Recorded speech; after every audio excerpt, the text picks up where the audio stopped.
Hi, my name is Barrie Crampton. In this video I'm going to show you around and take you for a test drive in our BMW 4 Series Gran Coupe Luxury. It's the 430. It's a 2014 on a 64 plate, and it's for sale currently at our garage, which is Grosvenor Garage, Chorley Road, Wantley, Preston, PR5 4JS, and the website address is www.ggcars.co.uk. You can get a finance quote on there, and you can also get a part exchange valuation should you need one. More about the car now. So it's a BMW 4 Series Gran Coupe 3-litre 430D Luxury, 2014 on a 64 plate. It's done 55,600 miles. Will have done more by the time I finish this test drive. The fuel economy: urban 47.9, extra urban 61.4, and combined is 55.4, so very, very economical there too. 0-60 time of 5.6 seconds, which is quick by anybody's standards. Top speed of 155 miles an hour out of a 258 brake horsepower 24 valve engine. The road tax is cheap too. 6 months £79.75, 12 months is £145. So really nice car. It's just as it's come in. It's not been cleaned. We've not even touched it. So as soon as Lance gets his hands on it, it'll be like new. But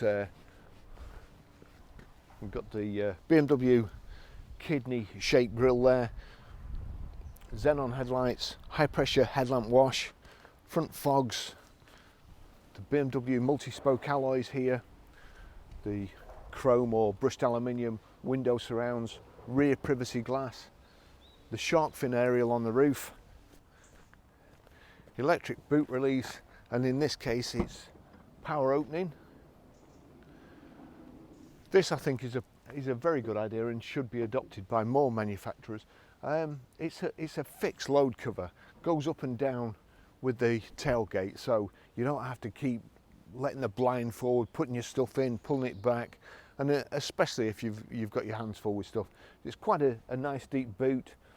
There's a little compartment underneath the boot floor where you can hide your expensive gear, I suppose, as well. Power close, got the twin exhaust tips there, reversing sensors in the back bumper, and this kind of built-in rear spoiler.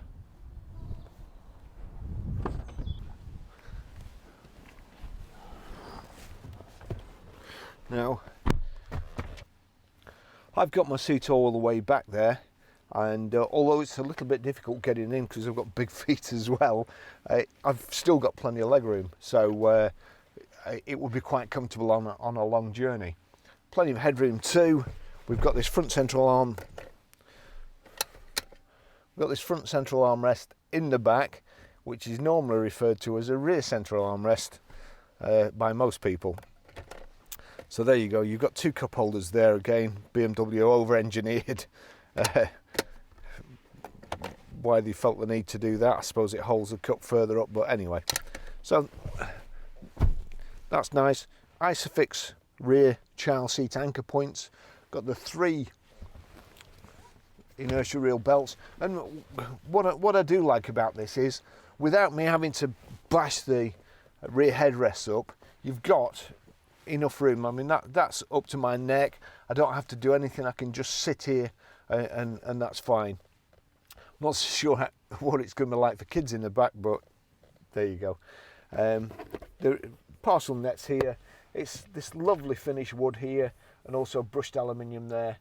Rear privacy glass, and just little touches like coat hangers here that flip out the roof, which I'll just put that one back. And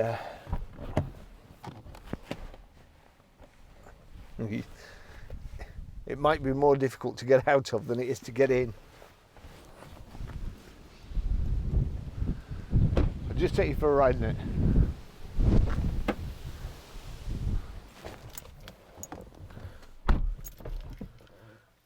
We've got the BMW Remote Key there. It's keyless ignition, so we'll just turn it on like that.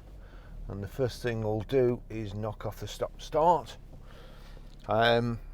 Now, service history on BMWs, it's not easy these days. I always go on about service receptionist, and the good thing is that they can't get the stamp in the wrong place on this. However, if they can't get the stamp in the right place, what chance have they got with this system? So you've basically got to, let's just get out of there, go into something else, nav. So if you go into menu and then you navigate, you've got multimedia, radio, telephone, navigation, office, connected drive, vehicle information, and then settings.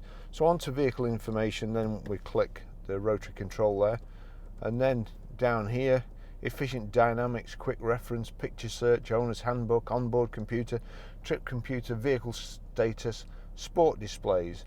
So vehicle status, I mean, I wouldn't necessarily think that something vehicle status would have service information in. Then you've got tyre pressure monitor, perform reset, engine oil level, measure engine oil level, service requirements, and check control. So back to service requirements and click OK, or click the center. Then service history, vehicle inspection, rear brake pads, engine oil, brake fluid, front brake pads, vehicle check. So back up to service history, click the rotary control, and then here we go, we've got the service history. Date 24th of 5th 2016, service at 16,108 miles. If you click on that, it tells you engine oil microfilter. So we'll click back, knock it sideways, go to the next one.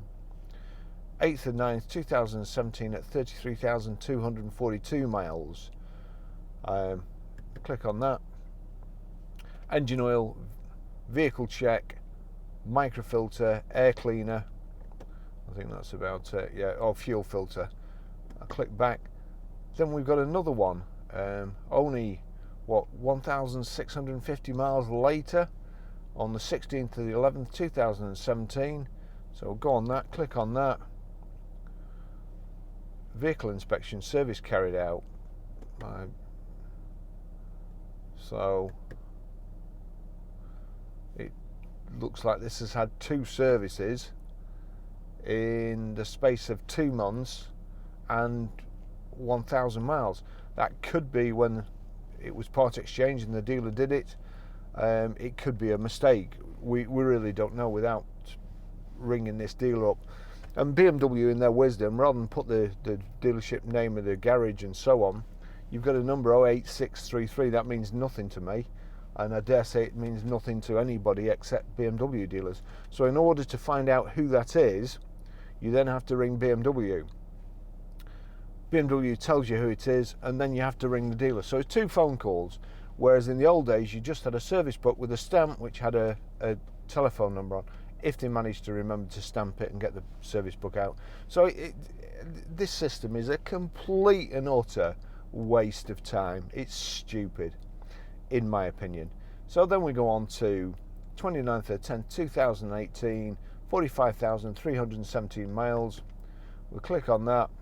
Front brake pads, vehicle inspection, service carried out. Next one, 18th of 4th 2019, 48,236. So 6 months later, 3,000 miles, service, engine oil, microfilter. So I've got to say, it's the most important thing to an engine is having clean oil. The more you look after the engine, the more it looks after you, the less it goes wrong. So if it has had all these oil services, then that's brilliant. But I just wish they'd put a service book in it and they'd train somebody up to stamp it. I worked for BMW in the 90s, in 1992, and in fact it was the garage that supplied this that I worked for. Then it was called Ian Anthony of Bolton, and the boss, Ian Blenkinsop, was way ahead of his time. Computers were only just coming in. He was having his own computer system and program written. Spent fortunes on it so that we would know all the service history, we'd have it all in-house, All the sales process was automated. It was a fantastic boss. Unfortunately, I just got that job very luckily, and it was really at the wrong time in my career. It was like becoming famous overnight. I went from selling, my demonstrator from the garage I'd been at was a Vauxhall Chevette ES, which had no passenger sun visor, vinyl seats, no carpets. It was all vinyl, and it was in duckhead blue. It didn't even have a heated rear window. I had to put a heated rear window myself, one of these Smiths things that stick on, and then you put a switch on the dash. And my first day at BMW, I went in there and they apologised because they'd only got a BMW 325 SE for me to use, and it was honestly it was like winning the pools for a salesman. Then we had a lift in the showroom. We had our own canteen. I used to go to work early to get my breakfast, and the canteen lady used to make my tea and put it on a plate with cellophane over it or cling film, whatever you call it, to microwave. So it was fantastic. I thought I was God's gift to salesman then. I've since realised I'm not. Anyway, let me take you for a drive in it.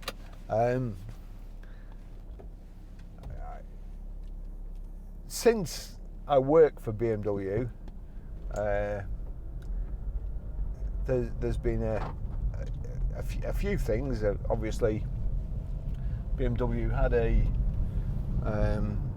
concern with our British motor manufacturing, and they seem to bail out and take with them all the good ideas. The little Mini, which would have been great if it was built in the UK by a British company, but BMW got it, and we've all seen how successful that is. So I personally have a bit of a downer on them. However, this is a pretty good looking car. It's finished in what used to be, I think, probably Dolphin Grey when I was at BMW. No doubt changed its name now to something else. And it's got black, whatever it is, Milano leather sport seats. They're heated. It's an automatic gearbox. The car will catch pigeons. I'll just, for want of a better word or expression, boot it when we go up this dual carriageway. Just get the front wheels straight, and then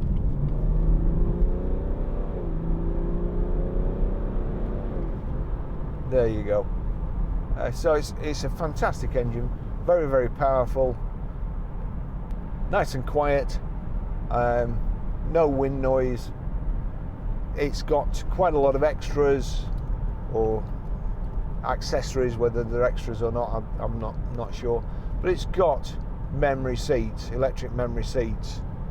I always play memory seat roulette. Sometimes you get crushed against the steering wheel, but there you go. Just put that back, and so up and down, backwards and forwards, all electric. Now there's some more switches at the back. That seems to be making the seat go tighter round my back. This car has tremendous road holding.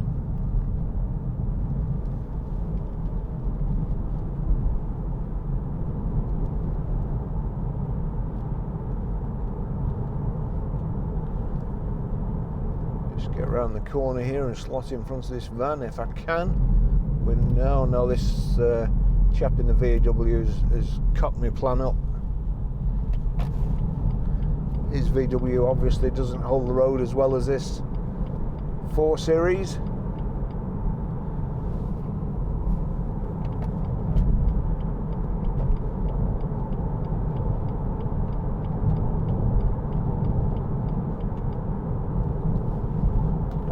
I haven't quite got comfortable here. Hopefully the lights will change. Yes, they have done.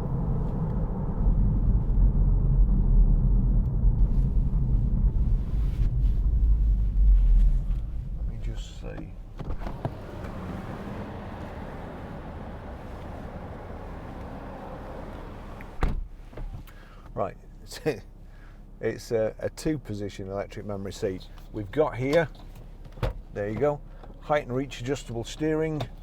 We've got paddles here to change gear on the steering wheel, flappy paddles as Jeremy Clarkson calls it.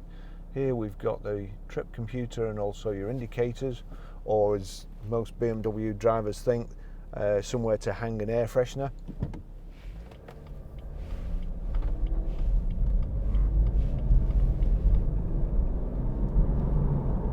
Superb engine, really is.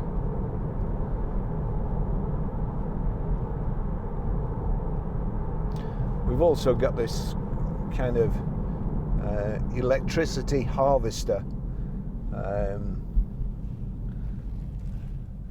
When you take your foot off the accelerator, it puts battery back into the car and or electricity back into the car and stores it. So there's less strain on the car, which means you get more miles per gallon. In the old days, more so. If you remember, you may not, but when you switched your heated rear screen on, the engine used to go slower, and basically it was putting more strain on the alternator, which was kind of taking power off the engine. So it's there to help. It's like an extra power pack, I suppose, if that explains it in any way, shape or form. Also here we've got the BMW iDrive and telephone there. I'll show you how to pair your mobile and how to stream audio through it. We've got nav, so sat-nav there. It's a real nice widescreen. I think there's Pro Nav in this, which should mean if I click over there, you can have it on split screen. So if you click towards yourself, you can then choose split screen, which gives you the display for the map and then your details on the side. And I think you can also, split screen content. If you click over to yourself, you can change what content you want on the right. You can have another map. Why you would want another map, I'm not sure.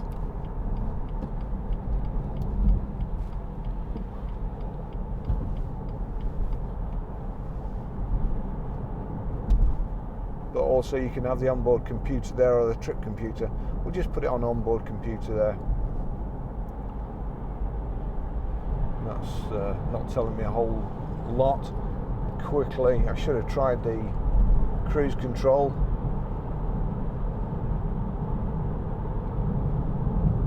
Which switch on there, just set like so, just take it up a bit. There you go, 70. I'm not going to get to 70, so I can't tell you how many revs. But I do prefer the auto gearbox.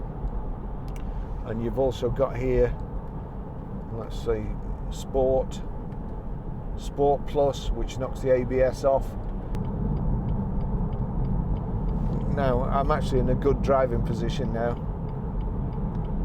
Quite comfortable for what I want to be. You've got thigh extensions at the front of the seats here, which pull out. Let me just see.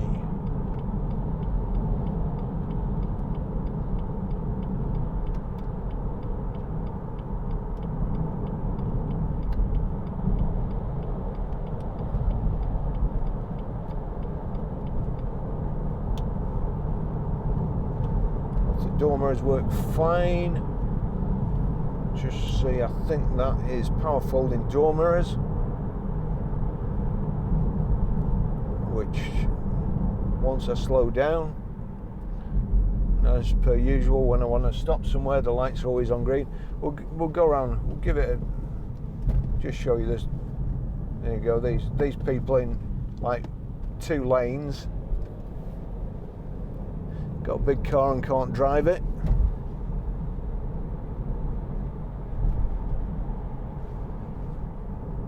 But very pretty. Beautiful steering.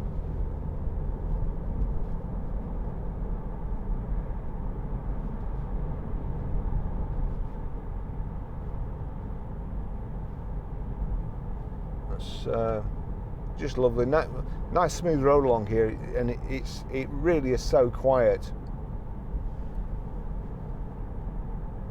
Also in blue there, it tells you how many miles per gallon you've gained by driving sensibly and harvesting the electricity back.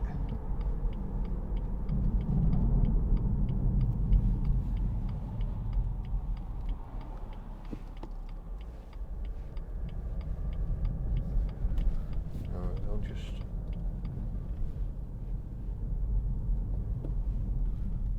actually stop. There you go, power folding door mirrors. Stupid stop start. Could have sworn I'd knocked that off. Here we go, we'll just give it some pace through these undulating bends here. And just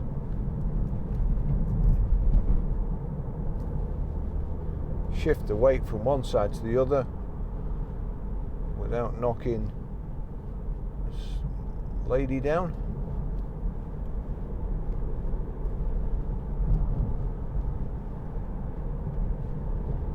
Handles really, really well.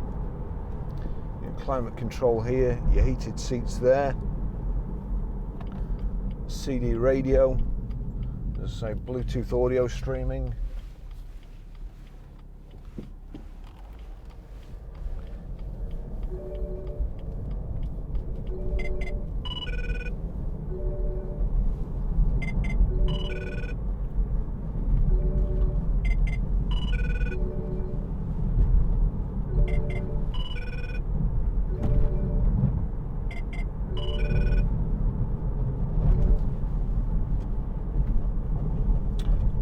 Pull over and show you how to set the sat-nav and how to pair your mobile, how to delete a mobile, and how to stream audio. Well, this is a lovely car, another one that John's actively sourced. Nice, very, very dark wood there, looks almost black until the sun's on it, and then you can see the grain in it. It is a beautiful car. When Lance is finished with this, it will look absolutely fantastic.